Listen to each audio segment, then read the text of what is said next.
Initial state থেকে operate করে এসে যদি 0.15 এর ভিতর কোন একটা সিস্টেমের, ওই সিস্টেমের আমাদের যে পয়েন্ট এ আছে, পয়েন্ট এতে যদি থ্রি ফেজ ফল্ট ঘটে, তাহলে সিস্টেমের স্টেবিলিটি কেমন হবে সেটা আমাদেরকে বের করতে হবে। তো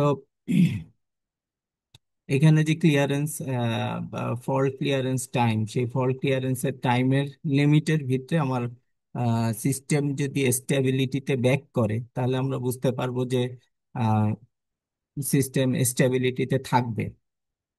তো এটার জন্য আহ, শুরুর টাইমটা হচ্ছে গিয়ে 0, আর এইখানে টাইম হচ্ছে গিয়ে 0.15 সেকেন্ড।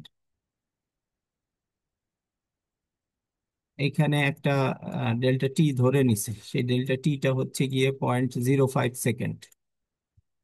আমরা হিসাবের সুবিধার জন্য টাইমকে সেগমেন্টেশনে ভাগ করলাম। সেই একটা সেগমেন্ট 3 ভাগে ভাগ করলাম, তার মধ্যে একটা সেগমেন্টের ভাগ হচ্ছে গিয়ে 0.05। তারপরে আবার 0.05 টাইম পরে আরেকটা ক্যালকুলেশন করব, তারপরে আবার 0.05 পরে আরেকটা ক্যালকুলেশন করব। পিএস সমান সমান হচ্ছে গিয়ে পি নট। এটা গত অঙ্কের শুরুতেই দেয়া আছে, সমান সমান 0.8 পার ইউনিট। আর গত অঙ্কের শুরুতে, গত অঙ্কের এই ক্যালকুলেশনে আমরা বের করছি যে ডেল্টা নট সমান সমান হচ্ছে গিয়ে 31.33 ডিগ্রি। নেক্সট হচ্ছে delta T square divided by M. এগুলা কেন বের করতেছি? এগুলা বের করতেছি কারণ আমাদের ইকুয়েশন এটা, যে কোনো ডেল্টা ওয়ান বের করার জন্য আমার লাগবে হচ্ছে গিয়ে ডেল্টা নট, আর লাগবে হচ্ছে গিয়ে ওমেগা নট ডেল্টা টি, আর লাগবে হচ্ছে গিয়ে P A not by M গুণ ডেল্টা টি স্কোয়ার। এই মানগুলো আমাদের জানা থাকা লাগবে। তো এই ইকুয়েশন বসানোর জন্য আমরা এগুলা বের করতেছি। তো ডেল্টা টি থেকে পাবো? ডেল্টা টি হচ্ছে গিয়ে, এটা আমাদের সেগমেন্টেশনের ডেল্টা টি। আর এম এর মান থেকে পাবো? এম এর মান এখানে দেয়া আছে। এই দুইটা থেকে uh delta T square by M বের হইলো। এখন যে কোনো ডেল্টা সমান সমান হচ্ছে গিয়ে প্রিভিয়াস ডেল্টা প্লাস হচ্ছে গিয়ে আগের ডেল্টার সাথে বর্তমান ডেল্টার ডিফারেন্স।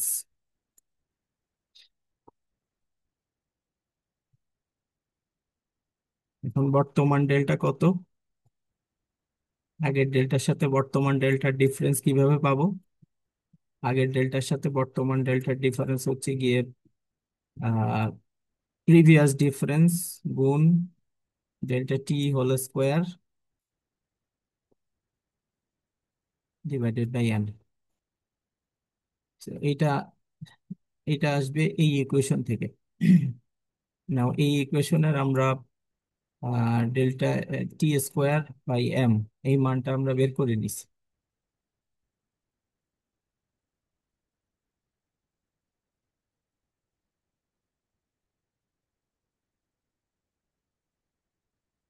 সাথে এটার সাথে পি এ নট লাগবে, delta T square divided by N P A not.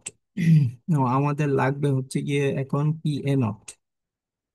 এখন পি এ নট কিভাবে পাবো? পি এ নট মানে হচ্ছে গিয়ে অ্যাসেলারেটিং পাওয়ারের ইনিশিয়াল ভ্যালু। অ্যাসেলারেটিং পাওয়ারের ইনিশিয়াল ভ্যালু কিভাবে পাবো? অ্যাসেলারেটর পাওয়ারের ইনিশিয়াল ভ্যালু হচ্ছে লোড পাওয়ারের ইনিশিয়াল ভ্যালু বিয়োগ ইলেকট্রিক্যাল পাওয়ারের ইনিশিয়াল ভ্যালু। আমরা আগে দেখছি যে ইলেকট্রিক্যাল পাওয়ারের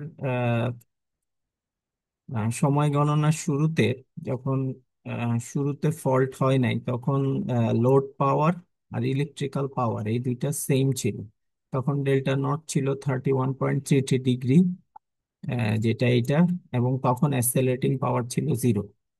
পরবর্তীতে যখন ফল্ট হইল, তখন ফল্ট হওয়ার পরে জেনারেটরের ইলেকট্রিক পাওয়ার 0 হয়ে গেছে, কিন্তু লোডে পাওয়ার রয়ে গেছে। লোডে পাওয়ার যেহেতু রয়ে গেছে, সেহেতু লোড পাওয়ার হচ্ছে গিয়ে 0.8, বাট ফল্ট হওয়ার পরে ইলেকট্রিক্যাল পাওয়ার সাপ্লাই 0। এ কারণে পি এ নট সমান সমান হচ্ছে 0.8 মাইনাস 0 সমান সমান 0.8। তাহলে এবার আমরা এখান থেকে পি এ নটটা পাইলাম। এখন পি এ নট এর ভ্যালু এই ইকুয়েশনে বসাবো, তারপর ডেল্টা টি স্কোয়ার বসাবো, এম এর মান বসাবো। এই মানগুলো বসানোর পরে, আচ্ছা, পি এ নট কে আহ, এইখানে যে কিছু অ্যাজাম্পশন আছে তার মধ্যে,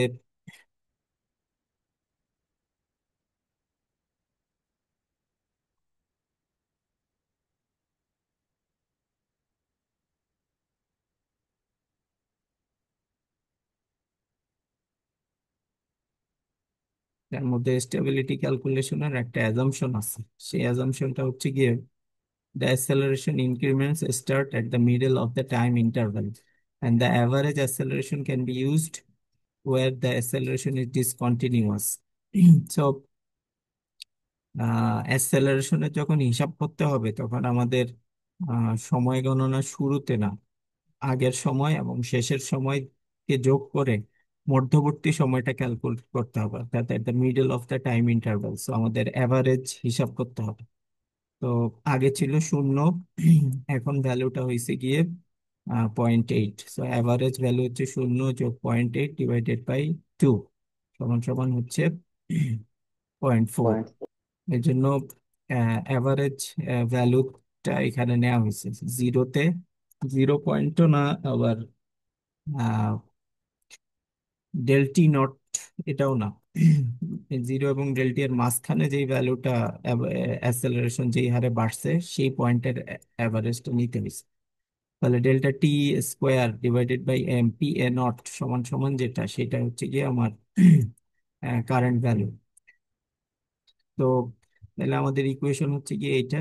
এই ইকুয়েশনে এই মানটা বসাইলাম, এই মানটা বসাই 3.6 পাবো। ডেল্টা ওয়ান এর ক্ষেত্রে এই মানটা বসাই,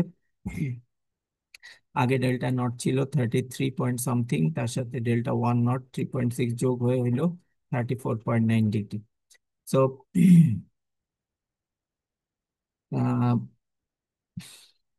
এটা এখান থেকে আমরা ডেল্টা ওয়ান পেলাম, আমাদের জানা ছিল হচ্ছে ডেল্টা নট, আর এই ক্যালকুলেশনটা হওয়ার পর আমরা পেলাম হচ্ছে গিয়ে ডেল্টা ওয়ান। নাও ধাপে ধাপে এই এই ক্যালকুলেশনটাকে আগে নেওয়া হয়। তো এখন 0.05 সেকেন্ড পরে পিই নট জিরো, কারণ ফল্ট হয়ে গেছে। সো অলরেডি জেনারেটরের পাওয়ার সাপ্লাই বন্ধ, ব্রেকার ওপেন হয়ে গেছে। ব্রেকার ওপেন হওয়া মানে গিয়ে সিস্টেমে পাওয়ার যাচ্ছে না, বাট তোমার টারবাইন ঘুরতেছে। এখন 0.5 সেকেন্ড পরেও শ্যাফটের পাওয়ার 0.8 পার ইউনিট আছে, পি এ ওয়ান সমান সমান 0.8 পার ইউনিট আছে। So delta T square by M P A one, P A one এর মান 0.8 পার ইউনিট বসানোর পরে আমরা একটা অ্যাঙ্গেল পাবো। সেইখান থেকে এই সূত্রটা ব্যবহার করে সিমিলার ডেল্টা ওয়ান ডেল, এখানে হবে ডেল্টা টু ডেল, এখানে ছিল ডেল্টা নট ডেল, এখানে হবে delta one del. Delta one del এর মান এই যে এখান থেকে পাওয়া যাবে। আর সাথে হচ্ছে গিয়ে delta T square by M divided by P A one. তো delta T square by M এর মান হচ্ছে গিয়ে, ডেল্টা টি তো 0.05, এম এর মান অঙ্কে দেয়া আছে, তার সাথে পি এ ওয়ান, পি এ ওয়ানটা এখান থেকে পাওয়া যাবে। এখান থেকে ডেল্টা টু ডেল পাবা, ডেল্টা টু ডেল থেকে ডেল্টা টু পাবা। ডেল্টা টু পাইতে হইলে ডেল্টা ওয়ান যেভাবে পাওয়া গেছে ডেল্টা টু ও সেইভাবেই পাওয়া যাবে, জাস্ট সাফিক্স গুলা চেঞ্জ হবে। জিরোর জায়গায় ওয়ান আসবে, ওয়ানের জায়গায় টু আসবে। জিরোর জায়গায় ওয়ান আসলে এটা ডেল্টা ওয়ান হবে, ডেল্টা ওয়ান মানে 34। আর এটা ডেল্টা টু ডেল আসবে, ডেল্টা টু ডেল একটু আগে বের হয়েছে 10.8। সেইভাবে আমরা ডেল্টা টু এর মান পাবো। নাও এইভাবে ধাপে ধাপে ইটারেটিভ অ্যানালাইসিস করা সম্ভব। তো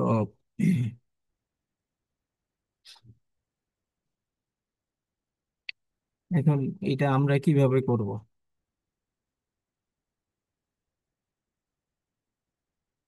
এই এই ধরনের সলিউশন ঠিক কখন কনক্লুশনে পৌঁছাবে সেটা আমাদের আম, সবসময় আউট অফ কন্ট্রোল, মানে জানা থাকে না যে এই ধরনের ইটারেটিভ অ্যানালাইসিস কখন গিয়ে সঠিক সলিউশনটা দিবে।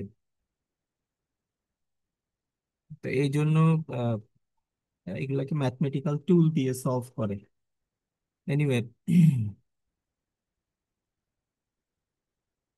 পরীক্ষার সময় যদি আসে তাহলে আহ, এতখানি ইয়ে হবে, এতখানি পর্যন্ত সলিউশন করা লাগবে, যতখানি সলিউশন মিলে 4-5টা ধাপ হইলে মোটামুটি ইয়ে হয়ে যায়। আর এখানে যদিও এইখানে আমরা হাতে কলমে করতেছি, পরীক্ষার সময় এত ধাপ দেখানোর দরকার নেই।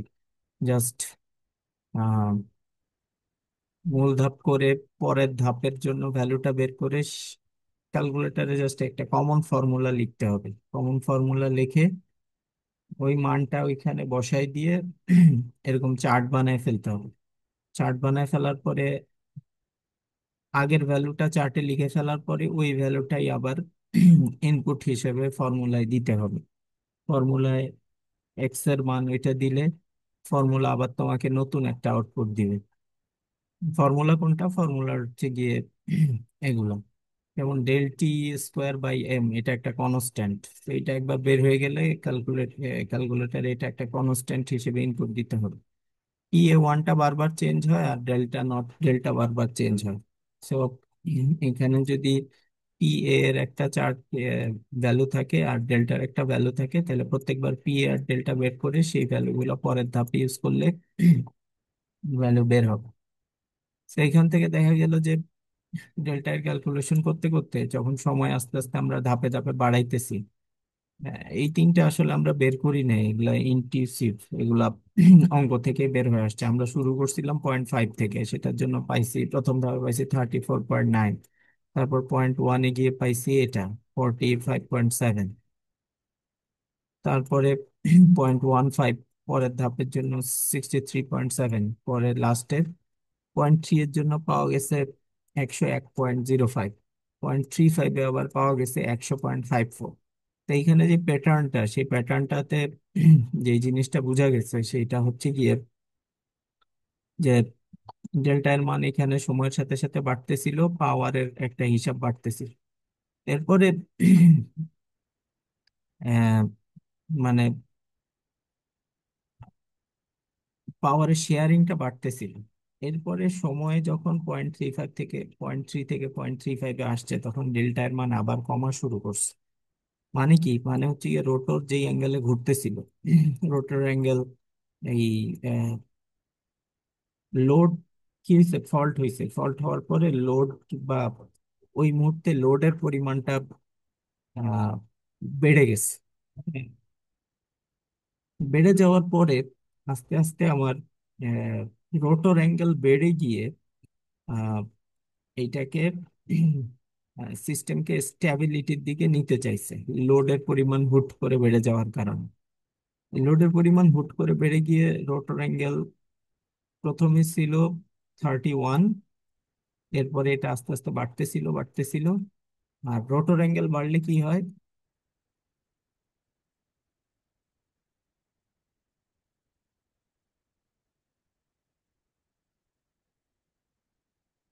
রোটর অ্যাঙ্গেল বাড়লে এই ঘটনাটা করতে থাকে, ইনিশিয়াল অ্যাঙ্গেল থেকে আস্তে আস্তে এটা বাড়তে থাকে, A1 এরিয়াটা বাড়তে থাকে, A2 এর এরিয়াটা কমতে থাকে।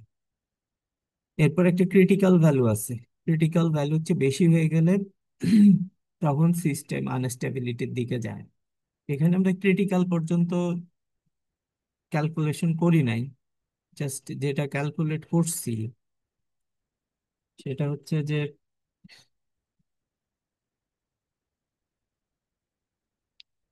রোটর অ্যাঙ্গেলটা এই সময় পর্যন্ত, আমার একটা সার্টেন অ্যামাউন্ট অফ সময় পর্যন্ত কি হয় সেটা আমরা আহ, আহ, দেখার চেষ্টা করতেছি।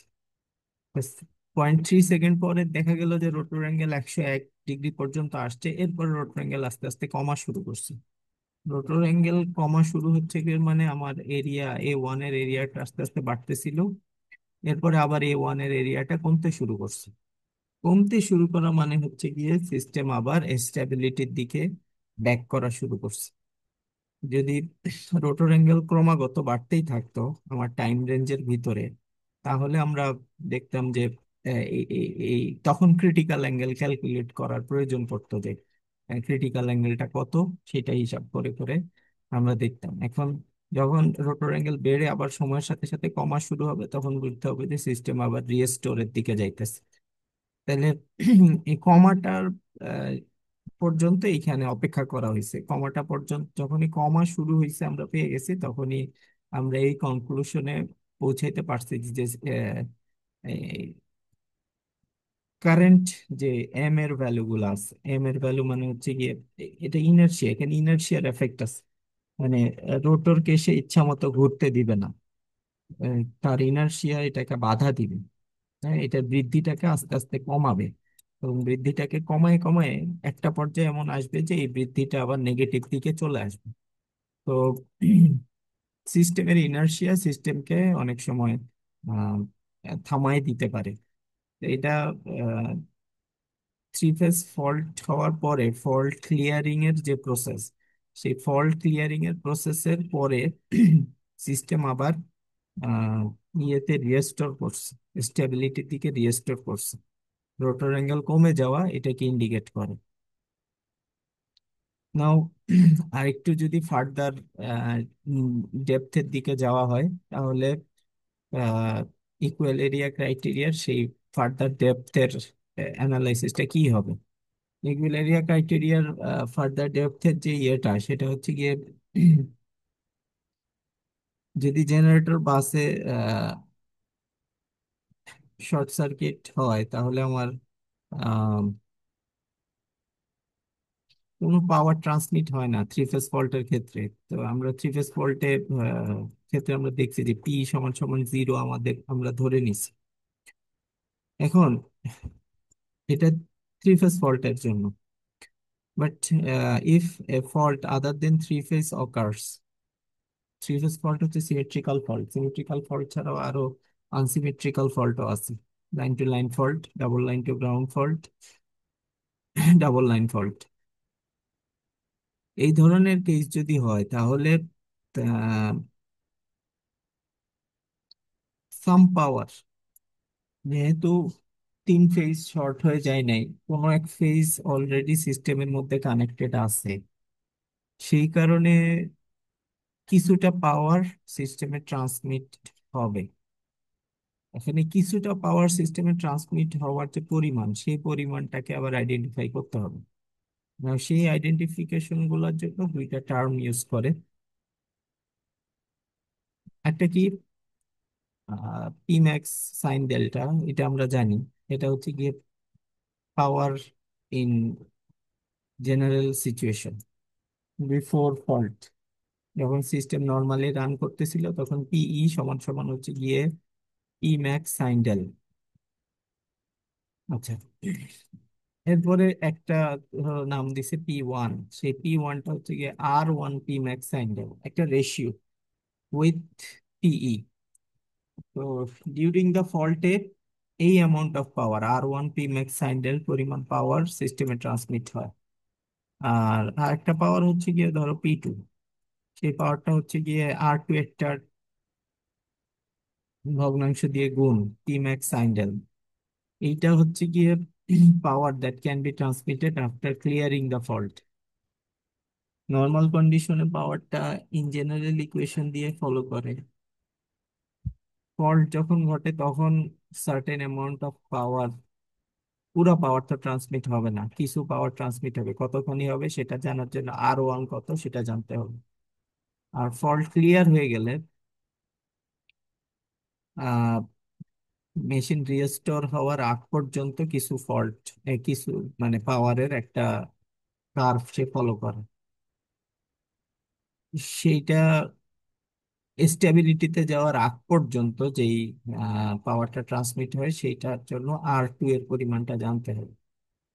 তো এইটাকে গ্রাফে বা আমাদের যে কার্ভের যে ইয়াটা আছে সেখানে কিভাবে দেখাইছে, আমাদের ইকুয়াল এরিয়া ক্রাইটেরিয়া যে গ্রাফটা ছিল সেটা শুরুতে ছিল এই সবুজটা, আর এইখানে ছিল ইনিশিয়াল, আর এইখানে ছিল ডেল্টা ম্যাক্স, ওকে। তো এখন জি কি স্যার। হয়েছে, এখন হচ্ছে যে R1 আর R2 এর এফেক্ট কি সেটা এখানে দেখানো হয়েছে, যে যখন ফল ঘটছে তখন পাওয়ারের কার্ভ নেমে আসছে, পাওয়ার কম পাওয়ার সাপ্লাই দিছে কিন্তু এখনো আছে, জিরো হয়ে যায় নাই। এটা হচ্ছে গিয়ে এখানে। আর ফল্ট ক্লিয়ার হওয়ার পরে স্টেবিলিটিতে যাওয়ার আগ পর্যন্ত ফল্টে তোমার স্বাভাবিকভাবে জেনারেটর ফল্ট কন্ডিশনে কম পাওয়ার সাপ্লাই দিবে। যখন ফল্ট ক্লিয়ার হয়ে যাবে তখন পাওয়ার সাপ্লাই আস্তে আস্তে বাড়তে থাকবে, ফলে এই কার্ভ উপরের দিকে শিফট হবে। শিফট হওয়ার পরে যে পাওয়ারটা, সেই পাওয়ারটা হচ্ছে গিয়ে পার্পল কালার, এইটা হচ্ছে গিয়ে R2 পি ম্যাক্স সাইন্ডেল। তো এই অবস্থায় সিস্টেম স্টেবিলিটিতে থাকতে হলে আহ আমার A1 এবং A2-র মধ্যে ব্যালেন্সিংটা থাকতে হবে। A1 আর A2-র মধ্যে ব্যালেন্সিং যে থাকে, অর্থাৎ এরিয়া গুলা যে ইকুয়াল এরিয়া হয়, সেই ইকুয়াল এরিয়ার পরিমাণটা হচ্ছে গিয়ে এইখানে যে এরিয়াটুকু আছে সেই এরিয়া, আর এইখানে যে এরিয়াটুকু আছে সেই এরিয়া দুইটা সমান হইতে হবে। তো এই দুইটা এরিয়া দুইটা কার্ভ দ্বারা সীমাবদ্ধ, আর এই দুইটা কার্ভ দ্বারা সীমাবদ্ধ এরিয়াটাকে স্যাটিসফাই করে এই ইকুয়েশন। সেটা হচ্ছে যে এই ক্রিটিক্যাল অ্যাঙ্গেলের যে ইকুয়েশনটা আমরা আগে দেখছি, ওইখানে Pm/P max sine max sine delta else ছিল। তার সাথে এখানে আমার আরো কিছু যুক্ত হয়েছে, একটা হচ্ছে কি R2 cosine delta max minus R2 cosine R1 cosine delta naught divided by R2 minus R1। একে যদি এটা হয় তাহলে এই কিছু পাওয়ার ট্রান্সমিট যুক্ত অবস্থাটা single line to line fault, double line to ground fault বা এই ধরনের ফল্ট কন্ডিশনের জন্য R1 এবং R2 এর মান যদি আমরা বের করে ফেলতে পারি তাহলে আমরা ক্রিটিক্যাল অ্যাঙ্গেল বের করতে পারবো, গিভেন এই ভ্যালুগুলো আমাদের জানা আছে। তো এখানে এই রিলেটেড একটা ম্যাথ দেখাইছি। ম্যাথটা কি? ম্যাথটা হচ্ছে যে একটা 60 hertz generator 60% P max power supply দিতেছে ইনফাইনাইট বাসকে থ্রু এ রিঅ্যাক্টিভ নেটওয়ার্ক। তাহলে এটা হচ্ছে কি ইনিশিয়াল কন্ডিশন, যখন কোনো ফল্ট হয় নাই। তারপরে একটা ফল্ট ঘটছে, ফল্ট ঘটার পরে সিস্টেমের রিঅ্যাক্টেন্স বাড়ছে। সিস্টেমের রিঅ্যাক্টেন্স বাড়ছে কতখানি, যে 400% বাড়ছে। নেক্সট যে ঘটনাটা ঘটছে, ফল্ট ক্লিয়ার করা হয়েছে। ফল্ট যখন ক্লিয়ার করা হয়েছে তখন অরিজিনাল ম্যাক্সিমাম পাওয়ারের 80% ভ্যালুটা সিস্টেমে সাপ্লাই দেওয়া সম্ভব হয়েছে। তো এখানে বলছে যে determine the critical clearing angle for the condition described. Okay. তার মানে আমরা এই জিনিসটা জানতে চাই, কোসাইন ডেল ক্রিটিক্যাল, এটা জানতে চাই। এটাকে জানার জন্য আমাদের এগুলো জানতে হবে, PM P max, delta max delta not, R2 R1, এগুলো জানতে হবে। তাহলে সেই কন্ডিশন গুলো আমরা আস্তে আস্তে আগাই।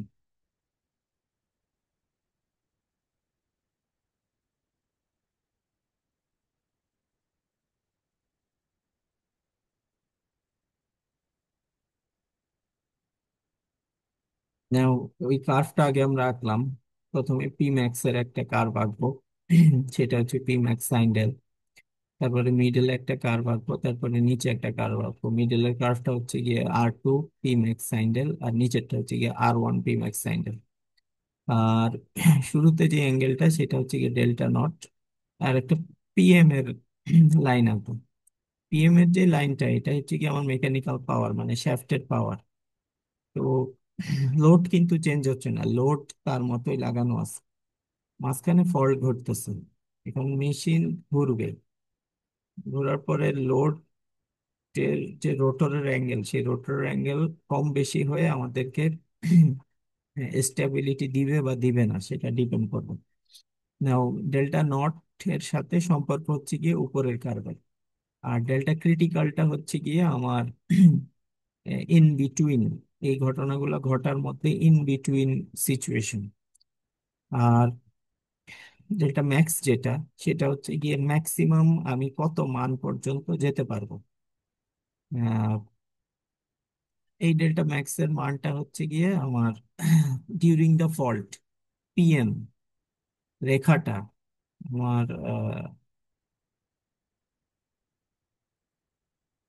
ফল্ট ক্লিয়ারেন্সের অর্থাৎ মিডিয়াম যে কার্ভটা আছে, এই কার্ভটার যে পয়েন্টে আমাকে কাট করে ততটুকু পর্যন্ত আমি ম্যাক্সিমাম যেতে পারবো। ফল্ট ক্লিয়ারের হওয়ার পরে রোটর অ্যাঙ্গেল সর্বোচ্চ এতখানি যেতে পারবে। এতখানি যেতে পারলে A1 আর A2 সীমারেখার মধ্যে ব্যালেন্স করা সম্ভব। আর এর বেশি অতিক্রম করে গেলে A1 এর এরিয়া বেড়ে যাবে, A2 এর এরিয়া কমে যাবে, অথবা A1 এর এরিয়া কমে যাবে, A2 এর এরিয়া বেড়ে যাবে, যে কোনোটাই হতে পারে।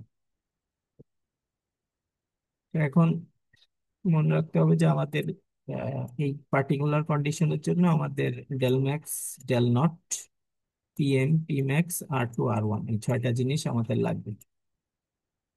তো এই ছয়টা জিনিস আমরা বের করি নাও। প্রথমে হচ্ছে গিয়ে পি ম্যাক্স। তো পি ম্যাক্স এর সূত্র হচ্ছে গিয়ে E1 E2 divided by x.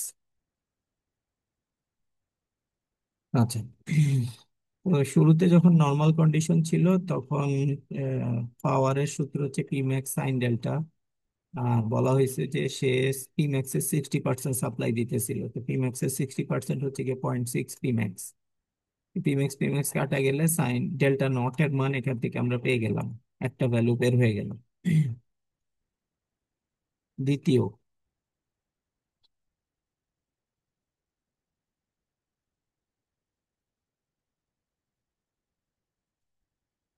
দ্বিতীয় যেটা সেটা বলছে যে পি ম্যাক্স এর সূত্র এটা। এখন যখন ফল্ট হয়েছে তখন আমার জেনারেটর এবং ইনফাইনাইট বাসের মধ্যে যে রিঅ্যাকটেন্স সেটা 400% বেড়ে গেছে। 400% মানে 4 গুণ। তাহলে R1 পি ম্যাক্স, R1 তো মানে ফল্ট ঘটাকালীন যেই ফ্র্যাকশন, পাওয়ারের কতখানি ফ্র্যাকশন ইউজ হয়েছে সেটার পরিমাণ। তাহলে R1 ফ্র্যাকশন গুণ পি ম্যাক্স সমান সমান হচ্ছে গিয়ে পি ম্যাক্স এর সূত্র E1 E2 divided by X. But fault চলাকালীন যেহেতু এক্স এর মানটা 4x হয়ে গেছে, সেহেতু আমরা এটাকে কি করলাম, 4 দিয়ে ভাগ করে দিলাম। এখন এতটুকু তো পি ম্যাক্স, তাহলে পি ম্যাক্স যদি আমরা কাটা দেই, R1 সমান সমান পাইলাম 1/4, 0.25। তৃতীয় যে কথাটা বলছে সেটা হচ্ছে গিয়ে ফল্ট ক্লিয়ার হওয়ার পরে অরিজিনাল ম্যাক্সিমাম পাওয়ারের 80% ডেলিভার করা সম্ভব হয়েছে। মানে R2 পি ম্যাক্স সমান সমান হচ্ছে গিয়ে 80% অফ পি ম্যাক্স। তাহলে R2 সমান সমান 0.8। তাহলে আমরা R1 পেয়ে গেলাম, R2 পেয়ে গেলাম, ডেল নট পেয়ে গেলাম। আচ্ছা, এরপরে লাগবে হচ্ছে গিয়ে ডেল ম্যাক্স। তো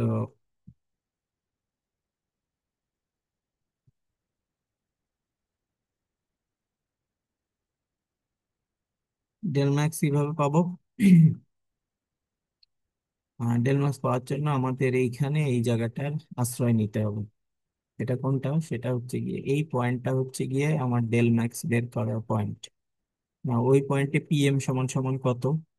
ওই পয়েন্টে পিএম সমান সমান হচ্ছে গিয়ে এই কার্ভটার উপরে যেহেতু আছে R2 P max sin del, R2 P max sin del max সমান সমান হচ্ছে গিয়ে পিএম। তো পিএম আবার কত? পিএম আবার পাওয়া যাবে এই পয়েন্ট থেকে। এই পয়েন্টটা কত? ডেল নটের মানের জন্য যেই পিইটা সেটাই হচ্ছে গিয়ে পিএম। তাইলে ইনিশিয়ালি যখন ফল্ট টল্ট ছিল না তখন তো ব্যালেন্স ছিল। ব্যালেন্স ছিল মানে পিএম আর পি সমান ছিল।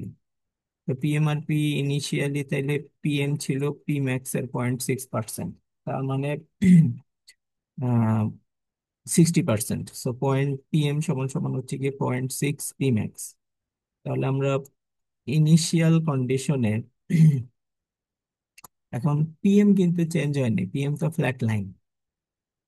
তার মানে পিএম যেহেতু কখনোই চেঞ্জ হয় নাই, তাহলে পিএম সবসময় কনস্ট্যান্ট। তো পিএম এর জায়গায় আমরা 0.6 পি ম্যাক্স বসাইতে পারি। এটা বসাইলাম। এখন পি ম্যাক্স কাটা গেল। R2 এর মান এখান থেকে পাওয়া গেছে। এখান থেকে তাহলে R2 এর মান বসাইলে সাইন ডেল্টা ম্যাক্স এর মান পাওয়া গেছে, সাইন ডেল্টা ম্যাক্স থেকে ডেল্টা ম্যাক্স এর মান পাওয়া গেছে। তাহলে সবগুলোই পেয়ে গেছি। খালি এই যে পিএম বাই পি ম্যাক্স এই রেশিওটা আমাদের আলাদা করে আর বের করার দরকার নাই, কারণ আমরা জানি যে পিএম বাই পি ম্যাক্স সমান সমান ইনিশিয়াল কন্ডিশন অনুযায়ী 60%, সো এটা 0.6। ডেল ম্যাক্স এর মান বসানো হইলো, ডেল এর মান বসানো হইলো, R2 এর মান জানি, ডেল ম্যাক্স এর মান জানি, R1 এর মান জানি, ডেল নট এর মান জানি। সব বসাইলে একটা অ্যাঙ্গেল পাবো। এই অ্যাঙ্গেলটা রেডিয়ানে বের হবে, এই অ্যাঙ্গেলটাই হচ্ছে গিয়ে ক্রিটিক্যাল অ্যাঙ্গেল। তাহলে এইভাবে গিভেন কন্ডিশন গুলা থেকে আমরা ক্রিটিক্যাল অ্যাঙ্গেল বের করতে পারলাম। নাও এই ট্রানজিয়েন্ট কেসে যখন রোটর অ্যাঙ্গেল সুইং করতে থাকে, তখন রোটর অ্যাঙ্গেলের এই সুইং কে কন্ট্রোলে আনার জন্য কি কি করা যেতে পারে সেইগুলা পয়েন্ট আকারে ডিসকাস করা হয়েছে। So how to improve transient stability. To improve transient stability, we can use higher voltage. Higher voltage মানে ওই যে ইজি, ই1 এগুলা যে আমরা ইউজ করি, এগুলা বড় হইলে পি ম্যাক্স বড় হয়, পি ম্যাক্স বড় হইলে সিস্টেমের স্টেবিলিটি বাড়ে। দ্বিতীয় হচ্ছে কি additional transmission line. Additional transmission line use করলে এক্স এর মান কমে আসে, প্যারালাল লাইন ইউজ করলে এক্স এর মান কমে আসলেও পি ম্যাক্স বাড়ে, পাওয়ারের ইয়ে বাড়ে। তারপরে smaller reactance, smaller transformer leakage reactance, এই সব কিছুই বেসিক্যালি পাওয়ার ট্রান্সমিশন বাড়ানোর উপায়। Series capacitance compensation. আচ্ছা। আর ফল্টের রেসপেক্টে কোথাও যদি ফল্ট হয়, তাহলে সিস্টেমের স্টেবিলিটি বাড়ানোর জন্য যে কাজগুলো করা যায় সেগুলো হচ্ছে গিয়ে ব্রেকার এন্ড থেকে।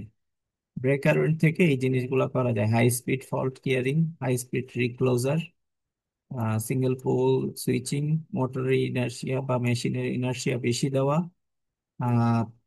ফাস্ট রেসপন্ডিং, এক্সাইটারের গেইন ভ্যালু বাড়ায়, রেসপন্সকে ফাস্ট করা, ফাস্ট ভালভিং, এটাও তোমার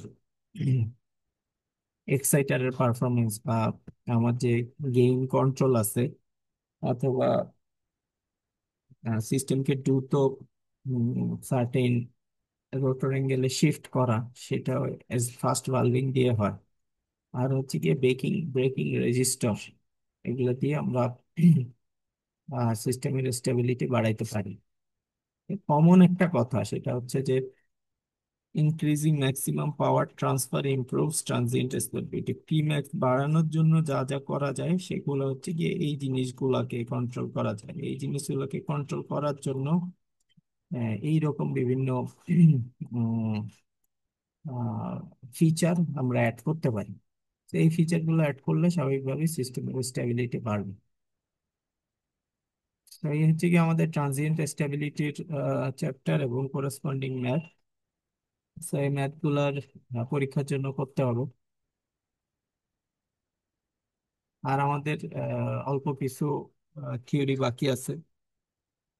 এই থিওরি গুলা নেক্সট ক্লাসে আমাদের পরীক্ষার পরে আমরা